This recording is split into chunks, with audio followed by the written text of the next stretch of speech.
Hi, Ashwini Suresh, NLP practitioner and life coach. ഇന്ന് ഞാൻ നിങ്ങളായിട്ട് സംസാരിക്കാൻ പോകുന്നത് സ്നേഹത്തെ പറ്റിയാണ്. ഈ ലോകത്ത് സ്നേഹം ആഗ്രഹിക്കാത്തവർ ആരും ഉണ്ടാവില്ല, അല്ലേ?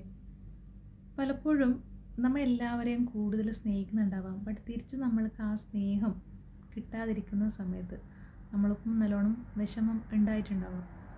ഞാൻ എല്ലാവരെയും സ്നേഹിക്കുന്നുണ്ട്, ബട്ട് എന്നെ ആരും മനസ്സിലാക്കുന്നില്ല, സ്നേഹിക്കുന്നില്ല. ഓക്കെ, ഇത് സഹജമാണ്. നമ്മുടെ വീടുകളിൽ വളർത്തുന്ന മൃഗങ്ങളായിക്കോട്ടെ, പക്ഷികളായിക്കോട്ടെ, നമ്മൊന്ന് അവരുടെ അടുത്ത് പോയി അവരെ ഒന്ന് സ്നേഹിച്ച് തലോടുന്ന സമയത്ത് അവർ നമ്മളെ തിരിച്ചും അതേപോലെ അറ്റാച്ച് ആവാൻ വേണ്ടിയിട്ട് അവർ ശ്രമിക്കും. അതേ തിരിച്ചാണെങ്കിൽ നമ്മൾ അവരെ പോയി തല്ലി വേദനിപ്പിച്ചാലൊക്കെ അവരും തിരിച്ച് റിയാക്ട് ചെയ്യും, ശരിയല്ലേ? അപ്പം ആരും വേദന ആഗ്രഹിക്കുന്നില്ല, എല്ലാവരും ആഗ്രഹിക്കുന്നത് സ്നേഹമാണ്. നമ്മൾക്ക് ഒരു ചെറിയൊരു സ്റ്റോറിയിൽ പോവാം. അഡോൾഫ് ഹിറ്റ്ലറിനെ പറ്റിയിട്ട് എല്ലാവർക്കും അറിയാമല്ലേ? നമ്മൾ ഹിസ്റ്ററിയിലൊക്കെ പഠിച്ച രണ്ടാം ലോക മഹായുദ്ധത്തെ ലീഡ് ചെയ്ത ലക്ഷക്കണക്കിൽ ആൾക്കാരെ കൊന്നൊടുക്കിയ ഒരു നേതാവ്, അല്ലേ?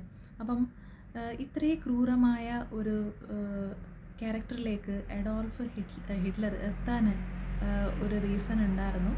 അയാളെ ചൈൽഡ്ഹുഡ് ഡേയ്സിൽ ഫാദർ വളരെ കർക്കശക്കാരനായ മക്കളെയും ഭാര്യേനെയൊക്കെ വളരെയേറെ തല്ലി അവരെ ഇമോഷണലി ഹേർട്ട് ചെയ്ത് ഉള്ള ഒരു ക്യാരക്ടറായിരുന്നു. ഇതൊക്കെയും അനുഭവിച്ച് വളർന്ന ഒരാളായിരുന്നു അഡോൾഫ് ഹിറ്റ്ലർ. അതുകൊണ്ട് തന്നെ ആ കുട്ടീൻ്റെ ഒരു ഫ്യൂച്ചർ എന്ന് പറഞ്ഞത് വളരെ ഒരു റഫ് ആൻഡ് ടഫ് ക്യാരക്ടറായിട്ട് വളർന്നു വലുതായി.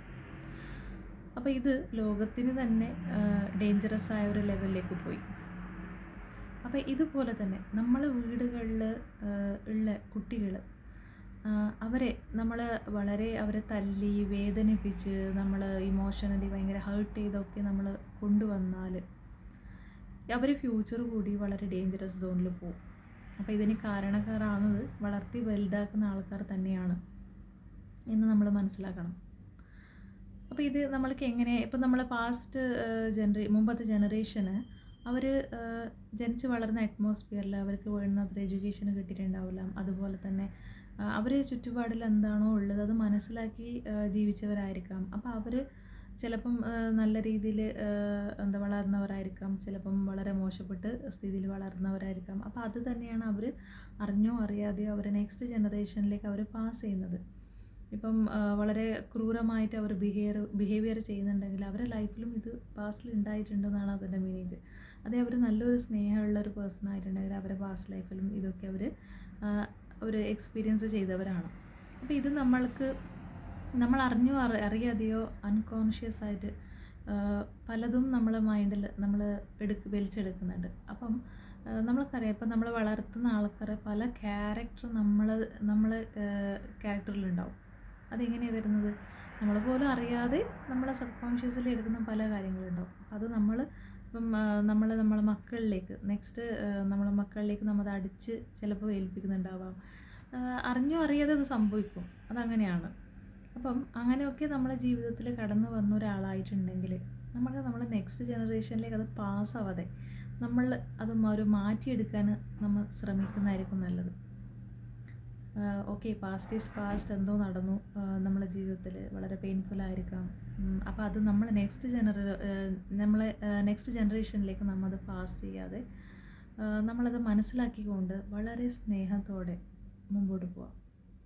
ഇപ്പം കുട്ടികൾ എത്രയും വളരെ മിസ്റ്റേക്സൊക്കെ ചെയ്യുന്നുണ്ടെങ്കിൽ പോലും അവരെ ഭയങ്കര ക്രൂരമായിട്ട് തല്ലാതെ, അവർക്ക് ഓവർ ലവിങ്ങും ഡേഞ്ചറാണ്. ബട്ട് നമ്മൾ ഒരു ആവശ്യത്തിന് നമുക്ക് നോർമലായിട്ടുള്ള ഒരു സ്നേഹം എന്ന് പറഞ്ഞാൽ നമ്മൾ കൺസിഡർ ചെയ്യേണ്ട കാര്യമാണ്. അപ്പം അവരെ തല്ലാതെ, അവരെ വേദനിപ്പിക്കാതെ, അവർക്ക് ഇമോഷണലി ഹേർട്ട് ചെയ്യാതെ, അവർക്ക് പറഞ്ഞ് മനസ്സിലാക്കുന്ന സമയത്ത് കറക്റ്റായിട്ട് അവർക്ക് പറഞ്ഞ് മനസ്സിലാക്കി കൊടുത്താൽ കുട്ടികൾക്കത് മനസ്സിലാവും, അതവർ ഉൾക്കൊള്ളും.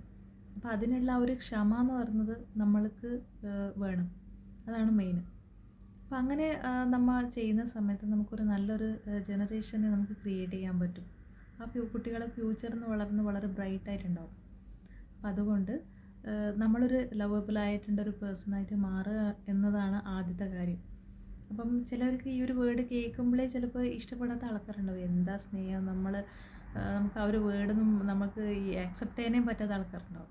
അപ്പം ഇതൊക്കെ എങ്ങനെ നമുക്ക് ചെയ്യാൻ പറ്റുമെന്ന് പറഞ്ഞാൽ, നമ്മൾ കിടന്നുറങ്ങുന്ന സമയത്ത് നല്ല പോസിറ്റീവായ ലവിങ് സെൽഫ് ലവ് നമ്മൾക്ക് ആവശ്യമാണ്. അതുപോലെ തന്നെ നമ്മൾ ഇനിയൊരാളെ നമുക്ക് സ്നേഹിക്കാനും പറ്റണം. അപ്പോൾ ഇങ്ങനത്തെ അഫർമേഷൻസ്, ലവിങ് അഫർമേഷൻസ് ഒക്കെ പ്രാക്ടീസ് ചെയ്യുക for self love and to love others. അപ്പോൾ അതുകൊണ്ട് ഇതൊക്കെ നിങ്ങൾ പ്രാക്ടീസ് ചെയ്യുക. ലൈഫിൽ നല്ല ചേഞ്ചസ് നിങ്ങളെ ലൈഫിലും പേഴ്സണൽ ലൈഫിലും, നിങ്ങൾ ജോലി ചെയ്യുന്ന വർക്ക് ചെയ്യുന്ന സ്ഥലങ്ങളിലും, നിങ്ങൾ പേഴ്സണൽ ലൈഫിലും, അതുപോലെ ഫാമിലി ലൈഫിലും, നിങ്ങളെ ചുറ്റുപാടുള്ള വളർന്നു വരുന്ന പുതിയ ജനറേഷൻ മക്കളുടെ അടുത്തൊക്കെ നിങ്ങൾ ഈ ഒരു രീതിയിൽ ബിഹേവ് ചെയ്യുക. നല്ല രീതിയിൽ ആ ഒരു ലവിങ് കൈൻഡ്നെസ് പ്രാക്ടീസ് ചെയ്യുക. അപ്പം ഓട്ടോമാറ്റിക്കലി ചേഞ്ചസൊക്കെ വന്നു തുടങ്ങും.